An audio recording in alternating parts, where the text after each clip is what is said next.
اعوذ باللہ من الشیطان الرجیم بسم اللہ الرحمن الرحیم وَإِذْ قُلْنَا ادْخُلُوا هَٰذِهِ الْقَرْيَةَ فَكُلُوا مِنْهَا حَيْثُ شِئْتُمْ رَغَدًا وَادْخُلُوا الْبَابَ سُجَّدًا وَقُولُوا حِطَّةٌ نَغْفِرْ لَكُمْ خَطَايَاكُمْ وَسَنَزِيدُ الْمُحْسِنِينَ فَبَدَّلَ الَّذِينَ ظَلَمُوا قَوْلًا غَيْرَ الَّذِي قِيلَ لَهُمْ فَأَنزَلْنَا عَلَى الَّذِينَ ظَلَمُوا رِجْزًا مِّنَ السَّمَاءِ بِمَا كَانُوا يَفْسُقُونَ وَإِذِ اسْتَسْقَىٰ مُوسَىٰ لِقَوْمِهِ فَقُلْنَا اضْرِب بِّعَصَاكَ الْحَجَرَ فَانْفَجَرَتْ مِنْهُ اثْنَتَا عَشْرَةَ عَيْنًا قَدْ عَلِمَ كُلُّ أُنَاسٍ مَّشْرَبَهُمْ كُلُوا وَاشْرَبُوا مِن رِّزْقِ اللَّهِ وَلَا تَعْثَوْا فِي الْأَرْضِ مُفْسِدِينَ صدق اللہ مولانا العلی العظیم وبلغنا نبیہ ورسولہ الکریم۔ اور جب ہم نے کہا کہ داخل ہو جاؤ اس بستی میں، پس کھاؤ اس میں سے جہاں سے چاہو بافراغت، اور داخل ہو دروازے سے سجدہ کرتے ہوئے، اور کہو کہ مغفرت چاہتے ہیں، ہم تمہارے لیے تمہاری خطاؤں کو بخش دیں گے اور ہم نیکی کرنے والوں کو زیادہ دیں گے۔ پس بدل دیا ظالموں نے بات کو اس سے ہٹ کر کہ جو ان سے کہا گیا تھا، پس ہم نے ظالموں پر عذاب نازل کیا آسمان سے بوجہ اس کے کہ وہ نافرمانی کرتے تھے۔ اور جب موسیٰ علیہ السلام نے اپنی قوم کے لیے پانی طلب کیا تو ہم نے کہا کہ لاٹھی ماریے پتھر پر، پس پھوٹ نکلے اس میں سے 12 چشمے۔ تحقیق جان لیا سب لوگوں نے اپنا پینے کا گھاٹ، کھاؤ اور پیو اللہ کے رزق میں سے، اور زمین میں فساد نہ پھیلاتے پھرو۔ محترم احباب،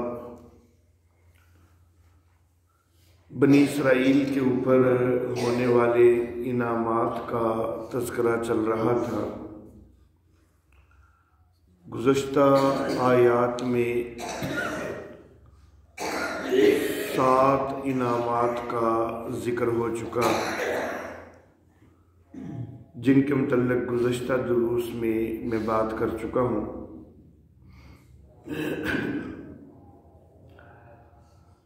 7واں انعام جو اللہ رب العزت نے ذکر فرمایا وہ یہ تھا کہ ان پر بادلوں کا بھی سایہ ہوا اور ان کے لیے کھانے کے لیے من اور سلوہ عطا کیا گیا۔ اس انعام کا تذکرہ کرتے ہوئے آخر پہ اللہ رب العزت نے ایک بات ارشاد فرمائی کہ وَمَا ظَلَمُونَا وَلَٰكِن كَانُوا أَنفُسَهُمْ يَظْلِمُونَ، کہ ہم نے تو ظلم نہیں کیا اور لیکن وہ خود ہی اپنی جانوں پر ظلم کرتے تھے۔ اس ظلم کی وضاحت بعض مفسرین نے یہ کی کہ ان کو کہا گیا تھا کہ من اور سلوہ میں سے جتنا چاہو روزانہ کھاؤ، لیکن اگلے دن کے لیے ذخیرہ نہیں کرنا، اللہ پر توکل کرنا ہے۔ لیکن ان لوگوں نے پھر بھی ذخیرہ کرنا شروع کر دیا۔ بعض نے کہا کہ ظلم سے یہاں پر یہ مراد ہے، اور بعض نے یہ کہا کہ جس وقت اللہ رب العزت کی طرف سے یہ ایک نعمت نازل ہو رہی ہے من اور سلوہ کی، تو ان کو چاہیے تھا کہ اس کے اوپر شکر گزاری کرتے ہوئے قائم رہیں، لیکن یہ مانگنے لگ گئے کہ ہمیں سبزیاں چاہیے، پیاز چاہیے، مسور چاہیے وغیرہ۔ تو گویا کہ انہوں نے اللہ رب العزت کی نعمت کی ناشکری کر کے اپنے اوپر ظلم کیا۔ تو بہرحال کسی بھی انداز میں انہوں نے اللہ رب العزت کی بات کو بدلا اور ظلم کیا۔ تو جب اس چیز کا تذکرہ 7ویں انعام کے ذیل میں ضمن میں آیا تو پھر اللہ رب العزت نے ان کے ظلم کا ایک اور واقعہ بھی ذکر فرما دیا کہ اس میں بھی انہوں نے بات کو بدلا، اللہ رب العزت کی بات کو بدل کے اپنے آپ پر ظلم کیا۔ اللہ فرماتے وَإِذْ قُلْنَا ادْخُلُوا هَٰذِهِ الْقَرْيَةَ، جب ہم نے یہ کہا کہ اس بستی میں داخل ہو، فَكُلُوا مِنْهَا حَيْثُ شِئْتُمْ رَغَدًا، اس میں سے جہاں سے چاہو با فراغت کھاؤ، وَادْخُلُوا الْبَابَ سُجَّدًا، اور دروازے سے سجدہ کرتے ہوئے داخل ہو، وَقُولُوا حِطَّةٌ، اور یہ کہو کہ ہمیں مغفرت چاہیے، تو یہ سارا کرو گے تو نغفر لکم خطایاکم، تو ہم تمہاری خطائیں تمہارے لیے بخش دیں گے، وسنزید المحسنین، اور نیکی کرنے والوں کو ہم زیادہ دیں گے۔ تو یہ ان سے کہا گیا، ان کو حکم دیا گیا کہ اس بستی کے اندر داخل ہو، اور ساتھ اس کی کیفیت ذکر کی گئی۔ اس بستی سے مراد غالب رائے کے مطابق بیت المقدس، جس کو یروشلم بھی کہا جاتا ہے، جہاں پر مسجد اقصیٰ واقع ہے، تو غالب رائے جو ہے وہ یہی ہے کہ اس بستی کا حکم دیا گیا۔ اگرچہ بعض نے کہا کہ اریحا نام کی ایک بستی ہے، اس کا حکم دیا گیا، بعض نے کچھ اور اقوال بھی ذکر کیے ہیں، لیکن غالب رائے جو مفسرین کی ہے وہ یہی ہے کہ فلسطین کی سرزمین میں یروشلم کی بستی میں داخل ہونے کا حکم دیا گیا۔ یہ حکم کب دیا گیا؟ ایک تو جس وقت فرعونیوں سے نجات ملی تھی تو اس وقت بھی کہا گیا تھا کہ آگے بڑھو، یہ عمالقہ کی قوم جو ہے یہ جابر قوم ہے، ظالم قوم ہے، یہ علاقے میں شر پھیلا رہی ہے، ان کے خلاف جہاد کرو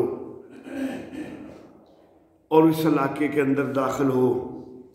لیکن اس وقت انہوں نے انتہائی گستاخی کرتے ہوئے یہ کہا کہ وہاں تو بڑے قد کاٹ والے لوگ ہیں، قداور لوگ ہیں، ہمارے سے تو مقابلہ کوئی نہیں ہوتا، جاؤ موسیٰ تو اور تیرا خدا جا کے لڑو، ہم یہاں بیٹھے انتظار کرتے ہیں، فتح ہو گئی تو ہمیں بھی بلا لینا۔ ایک تو اس وقت ان کو جہاد کا حکم دیا گیا تھا، لیکن اس وقت انہوں نے یہ گستاخانہ انداز اپنایا تو پھر ان کو سزا کے طور پر 40 سال وادی سینا کے اندر رہنا پڑا، جس کو تی کا میدان بھی کہا جاتا ہے اور وادی سینا بھی کہا جاتا ہے۔ اور اس 40 سال کے بعد دوبارہ پھر یہ حکم ہوا، اس کا یہاں پر تذکرہ ہے۔ اس دوران سیدنا ہارون علیہ الصلاۃ و تسلیمات کی بھی وفات ہو چکی، سیدنا موسیٰ علیہ الصلاۃ و تسلیمات کی بھی وفات ہو چکی، سیدنا یوشع بن نون علیہ الصلاۃ و تسلیمات کو اللہ رب العزت نے قوم کی رہنمائی کا فریضہ بھی سر انجام دیا اور رہنمائی کا فریضہ جو ہے وہ بھی سپرد کیا اور نبوت بھی عطا فرمائی۔ تو حضرت یوشع بن نون کے دور میں یہ واقعہ پیش آیا ہے کہ اللہ نے کہا کہ اس بستی میں داخل ہو، اس میں سے کھاؤ با فراغت۔ آگے فرمایا کہ وَادْخُلُوا الْبَابَ سُجَّدًا، دروازے سے سجدہ کرتے ہوئے داخل ہو۔ یہاں پر مفسرین کی مختلف آراء ہیں کہ سجدہ کرتے ہوئے داخل ہونے کی کیا مراد ہے، کون سا دروازہ مراد ہے اور کیا کیفیت ہے یہ۔ تو مختلف آراء ہیں جن میں سے دو آراء زیادہ معروف ہیں۔ ایک رائے مفسرین میں یہ معروف ہے کہ باب سے مراد جو ہے وہ شہر کا دروازہ ہے، کہ جس وقت علاقہ فتح ہو، شہر کے دروازے میں داخل ہو تو سجدہ کرتے ہوئے داخل ہو، اور سجدہ سے مراد ہے عاجزی اور انکساری اختیار کرنا، سر کو جھکا کے داخل ہونا۔ جس طرح رحمت کائنات سید الانبیاء محمد عربی صلی اللہ علیہ وسلم جب مکہ فتح کیا تو مکہ کے اندر جس وقت داخل ہوئے ہیں اونٹنی کے اوپر سوار تھے، لیکن عاجزی اور انکساری کے ساتھ سر کو اتنا جھکایا ہوا تھا کہ بار بار سینہ مبارک جو ہے وہ اونٹ کی کوہان کو چھو جاتا تھا۔ تو بڑی عاجزی اور انکساری کے ساتھ نبی اکرم صلی اللہ علیہ وسلم داخل ہوئے۔ تو بعض کا خیال یہ ہے کہ یہاں پر بھی یہی مراد ہے کہ شہر جو ہے یہ فتح ہونا ہے تمہارے ہاتھوں، اس شہر کی فتح کرو، یہاں کے لوگ جو ہے ظالم ہیں ان کے خلاف جہاد کرو اور علاقہ فتح کرو، لیکن فتح کی خوشی میں اکڑنا نہیں ہے بلکہ عاجزی اختیار کرتے ہوئے سر جھکاتے ہوئے شہر میں داخل ہونا ہے۔ دوسری رائے تفسیر مدارک والے نے اختیار کی، ہمارے شیخ المشائخ حضرت حسین علی وہاں بچروی رحمہ اللہ وہ بھی اس رائے کو پسند کرتے تھے۔ میرے والد محترم حضرت قاضی عصمت اللہ عاصمہ اللہ تعالی وہ بھی اسی رائے کو پسند کرتے تھے، اس کو ترجیح دیتے تھے کہ باب سے مراد شہر کا دروازہ نہیں بلکہ باب القبہ مراد ہے، عبادت گاہ کا دروازہ، اور حکم جو دیا جا رہا ہے کہ سجدہ کرتے ہوئے داخل ہو دروازے میں، تو اس سے مراد یہ ہے کہ شہر تو تم نے فتح کرنا ہے، شہر فتح کرو، اس میں سے جہاں سے چاہو کھاؤ پیو، لیکن خیال کرو صرف کھانے پینے میں ہی مگن نہ ہو جاؤ بلکہ جو عبادت گاہ ہے اس کی طرف بھی حاضری رکھو، اس میں بھی بار بار جاؤ اور عاجزی اور انکساری اختیار کرو، سجدے کرو۔ تو یہ مراد ہے کہ بار بار اللہ کی بندگی کے لیے عبادت گاہ میں بھی جاؤ، اللہ کی بندگی سے روگردانی نہ کر لینا۔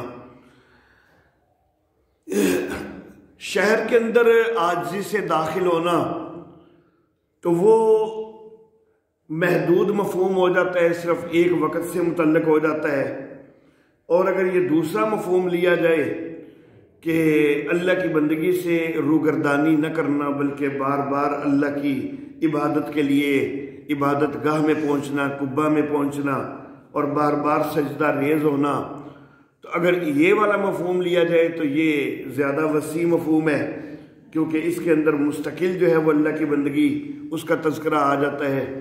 تو اس لیے حضرت حسین علی رحمہ اللہ اور میرے والد محترم حضرت قاضی عصمت اللہ عاصمہ اللہ تعالی تو وہ اس تعبیر کو اختیار کرنا زیادہ پسند کرتے تھے۔ تو بہرحال عاجزی سے شہر میں داخل ہو یا اللہ کی بندگی کرو یہ حکم دیا گیا۔ مزید یہ کہا گیا کہ وَقُولُوا حِطَّةٌ، اور حِطَّةٌ کہو۔ حِطَّةٌ کا معنی بخشش، مغفرت، اور مراد اس یہ ہے کہ بخشش طلب کرو، یوں کہو کہ مسئلتنا حتتن، کہ ہمارا سوال تو بخشش کا ہے، ہم تو بخشش کا سوال کرتے ہیں۔ تو یہ ان کو حکم دیا گیا کہ شہر میں داخل ہونا ہے تو اللہ سے بخشش بھی چاہنی ہے، مغفرت بھی چاہنی ہے۔ لیکن یہ لوگ ایک تو شہر میں داخل ہوئے تو عاجزی و انکساری کی بجائے اکڑ کے داخل ہوئے۔ بعض روایات میں ذکر آتا ہے کہ سری کے بل جو ہے وہ بیٹھے تو صحیح کہ وہ سجدہ جو ہے نا تو وہ کھڑے ہو کے تو نہیں ہوتا، تو بیٹھے تو صحیح لیکن سری کے بل جو ہے وہ آگے سے بڑھے، تو اکڑ اکڑ کے بجائے سجدے کے انداز میں سر کو جھکا کے اندر داخل ہوتے۔ تو دوسری چیز حتتن کو بھی انہوں نے بدل کے ہنتتن کر دیا۔ حتتن کا معنی بخشش، معافی، اور ہنتتن کا معنی گندم۔ تو انہوں نے یہ کہنا شروع کر دیا کہ مسئلتنا ہنتتن، کہ ہمارا سوال تو گندم کا ہے، ہمیں تو گندم چاہیے، کہ یہاں وادی طی کے اندر تو من اور سلوہ کھا کھا کے ہم اکتا گئے ہیں، تو اب تو ہمیں گندم چاہیے، گندم چاہیے۔ تو یہ کہتے ہوئے داخل ہوئے، حالانکہ چاہیے یہ تھا کہ اللہ سے مغفرت طلب کرتے ہوئے، آخرت کا خیال کرتے ہوئے مغفرت طلب کریں اور داخل ہوں، لیکن انہوں نے دنیا کو ترجیح دی اور گندم کا مطالبہ کرتے ہوئے داخل ہوئے۔ اللہ فرماتے ہیں فَبَدَّلَ الَّذِينَ ظَلَمُوا قَوْلًا غَيْرَ الَّذِي قِيلَ لَهُمْ، ظالموں نے بدل دیا بات کو اس سے ہٹ کر کہ جو ان سے کہی گئی تھی۔ تو ان سے کہا گیا عاجزی سے داخل ہونا ہے تو وہ اکڑ کے داخل ہوئے، یا ان سے کہا گیا کہ اللہ کی بندگی کی طرف متوجہ رہنا ہے، معبد کے اندر بار بار جانا ہے، لیکن انہوں نے بندگی سے روگردانی کی۔ ان سے کہا گیا کہ حتتن کہتے ہوئے مغفرت طلب کرتے ہوئے جانا ہے، لیکن یہ دنیا طلبی کرتے ہوئے ہنتتن کہتے ہوئے جو ہے وہ داخل ہوئے۔ تو انہوں نے بات کو بدل دیا۔ تو یہ بات کو بدلنا ظاہر بات ہے کہ یہ ایک ظلم ہے۔ فَأَنزَلْنَا عَلَى الَّذِينَ ظَلَمُوا رِجْزًا مِّنَ السَّمَاءِ، تو پھر ہم نے ان ظالموں کے اوپر آسمان سے ایک عذاب بھیجا، بِمَا كَانُوا يَفْسُقُونَ، بوجہ اس کے کہ یہ نافرمانی کر رہے تھے، تو ان کے اوپر اللہ کی طرف سے عذاب آ گیا۔ مفسرین کا کہنا ہے کہ یہ عذاب بنی اسرائیل کے اوپر طاعون کی شکل میں آیا، اور بہت سارے لوگ جو ہے اس طاعون کے اندر مارے گئے، خاص طور پر وہ لوگ کہ جنہوں نے بات کو بدلا تھا، جو اکڑتے ہوئے داخل ہوئے، یا جنہوں نے اللہ کی بندگی سے روگردانی کی، جنہوں نے حتتن کی بجائے ہنتتن کہنا شروع کر دیا، تو وہ لوگ جو ہے طاعون سے ہلاک ہو گئے۔ تو یہ ضمن میں جو ہے ایک سزا کا تذکرہ آ گیا، اگرچہ اس نو کے اندر انعامات کا تذکرہ چل رہا تھا اور 7 انعامات کا ذکر ہوا، لیکن 7ویں انعام کے اندر چونکہ یہ لفظ آگے تھے کہ وَمَا ظَلَمُونَا وَلَٰكِنْ كَانُوا أَنفُسَهُمْ يَظْلِمُونَ، تو اسی کی مناسبت سے ایک اور ان کا ظلم جو ہے اس کا بھی جو ہے وہ بیچ میں تذکرہ ہو گیا، ایک سزا کا بھی بیچ میں تذکرہ ہو گیا، اور اس کے اندر یہ اشارہ بھی ہو گیا کہ اللہ رب العزت جب چاہیں انعامات بھی کرتے ہیں، اور اللہ جب چاہیں تو سزا دینے پر بھی قادر ہیں، اور سزائیں بھی اللہ دے دیتے ہیں۔ اللہ اللہ۔ اب اس کے بعد 8ویں انعام کا تذکرہ آتا ہے۔ اللہ فرماتے ہیں وَإِذِ اسْتَسْقَىٰ مُوسَىٰ لِقَوْمِهِ، اور جب موسیٰ علیہ السلام نے پانی طلب کیا اپنی قوم کے لیے، فَقُلْ نَضْرِب بِّعَصَاكَ الْحَجَرَ، تو ہم نے کہا کہ لاٹھی ماریے سمندر کے اوپر، یہ پتھر کے اوپر، فَانْفَجَرَتْ مِنْهُ اثْنَتَا عَشْرَةَ عَيْنًا، تو اس میں سے 12 چشمے بہہ نکلے، پھوٹ نکلے۔ حضرت موسیٰ علیہ السلام جس وقت بنی اسرائیل کو لے کر قاہرہ سے نکلنے میں کامیاب ہوئے ہیں، فرعونی غرق ہو گئے ہیں، فرعونیوں سے بچ کے وادی سینا میں آگے ہیں، اور پھر وہ پہلی دفعہ جب جہاد کا حکم ہوا لیکن انہوں نے جہاد سے روگردانی کی، اور 40 سال کے لیے ان کو سزا ملی کہ اب وادی سینا کے اندر ہی رہنا پڑے گا۔ تو اس وادی سینا کے اندر ہی وہ پیچھے 7ویں انعام میں ذکر آیا کہ بادلوں کا سایہ بھی کیا گیا، من اور سلوہ بھی دیا گیا۔ اب یہاں پر اس ریگستان میں ظاہر ہے کہ پانی کی بھی ضرورت تھی، تو پانی کا بھی انتظام جو ہے وہ اللہ رب العزت کی طرف سے فرمایا گیا۔ تو 8ویں انعام میں اس کا تذکرہ کیا جا رہا ہے کہ اللہ رب العزت نے پانی کا بھی انتظام فرما دیا۔ سیدنا موسیٰ علیہ الصلوۃ والتسلیمات پانی کے لیے دعا کر رہے ہیں۔ اللہ فرماتے ہیں اذ استسقى موسیٰ، موسیٰ علیہ السلام نے پانی طلب کیا، یعنی پانی کے لیے دعا کی۔ اب اللہ رب العزت کی طرف سے آگے حکم ہوا کہ فَقُلْ نَضْرِبْ بِعَصَاكَ الْحَجَرَ، کہ پتھر کے اوپر جو ہے لاٹھی ماریے۔ یہ پتھر کے اوپر لاٹھی مارنے سے پھر 12 چشمے نکلے، اور یہ ایک اور بہت بڑا معجزہ سامنے آیا، جس طرح پہلے بھی معجزات سامنے آ رہے تھے۔ لیکن یہاں پر ایک چیز واضح ہوتی ہے کہ موسیٰ علیہ الصلوۃ والتسلیمات کو اگر پہلے سے اس معجزہ کا پتہ ہوتا کہ اور حضرت موسیٰ علیہ السلام کے اپنے اختیار میں ہوتا معجزہ، تو پھر دعا کرنے کی تو ضرورت نہیں تھی نا۔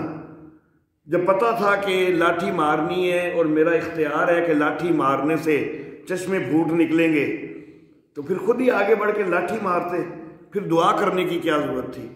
تو دعا جو کر رہے ہیں تو اس سے معلوم ہوتا ہے کہ معجزے کے اوپر اپنا اختیار تو دور کی بات، علم تک بھی نہیں تھا کہ کون سا معجزہ سامنے آنے والا ہے۔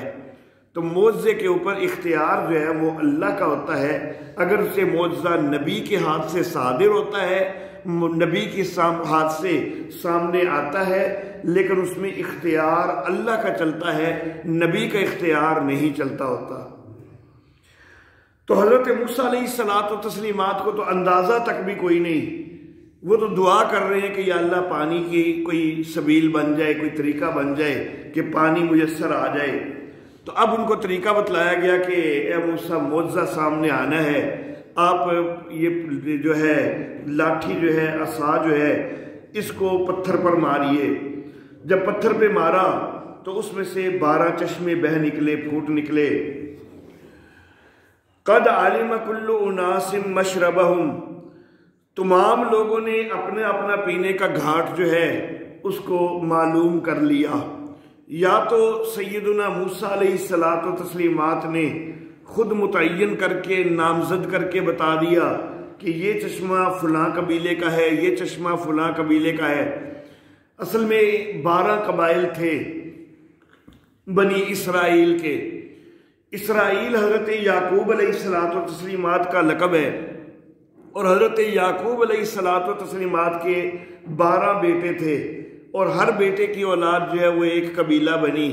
تو بنی اسرائیل کے 12 قبائل تھے، تو یہاں چشمے جو ہیں وہ بھی 12 پھوٹے، تاکہ ہر قبیلہ اس کے لیے ایک ایک چشمہ ہو جائے۔ ایسا نہ ہو کہ پانی کے معاملے میں یہ ایک دوسرے سے جھگڑنا شروع کر دیں۔ ایک قبیلہ چاہے کہ ہم اپنے جانوروں وغیرہ کو پہلے پانی پلائیں، دوسرا چاہے کہ ہم پہلے پانی پلائیں۔ تو اس لیے 12 الگ الگ جو ہے وہ چشمے پھوٹ گئے اللہ کی طرف سے۔ تو ہر ایک کے لیے الگ الگ جو ہے وہ ہو گیا۔ یا تو سیدنا موسیٰ علیہ الصلوۃ والتسلیمات نے خود نامزد کر کے بتا دیا کہ فلاں قبیلے کا یہ چشمہ ہے، فلاں قبیلے کا یہ چشمہ ہے، فلاں کا یہ چشمہ ہے۔ اور یا پھر یہ کہ 12 قبائل جو ہیں یہ اسی چٹان کے قریب کہیں ارد گرد جو ہے وہ پڑاؤ ڈالے ہوئے تھے نا، تو جو 12 چشمے پھوٹ نکلے تو ان چشموں نے مختلف سمتوں میں رخ کیا۔ تو جس سمت میں جس چشمے کا رخ ہوا، اس سمت میں جو قبیلہ موجود تھا تو اس نے سمجھ لیا کہ یہ والا چشمہ ہمارے لیے ہے۔ تو بہرحال اللہ فرماتے ہیں کہ ہر ایک نے اپنا اپنا چشمہ جو ہے وہ پہچان لیا۔ اللہ کی طرف سے حکم ہوا کلوا واشربوا من رزق اللہ، اللہ کے رزق میں سے کھاؤ اور پیو۔ من اور سلوہ بھی دیا جا چکا ہے، اس کو کھاؤ۔ پانی کے 12 چشمے بھی نکالے جا چکے ہیں، اس میں سے پیو۔ تو اللہ کا رزق ہے اس میں سے کھاؤ، لیکن خیال کرنا کہ وَلَا تَعْثَوْا فِي الْأَرْضِ مُفْسِدِينَ، زمین کے اندر فساد نہ پھیلاتے پھرو۔ تو کھاؤ پیو، لیکن کھانے پینے میں کوئی ایک دوسرے سے جھگڑا، ایک دوسرے کے اوپر چڑھائی کرنا، ایک دوسرے سے چھیننا، اس طرح کے کام نہیں ہونے چاہیے۔ کھاؤ پیو، یہاں پر رہو، لیکن فساد نہیں پھیلانا، امن و سکون کے ساتھ جو ہے وہ رہنا ہے۔ تو یہ 8ویں انعام کا تذکرہ ہوا اس آیت مبارکہ میں۔ وآخر دعوانا ان الحمد للہ رب العالمین۔ الحمد للہ رب العالمین۔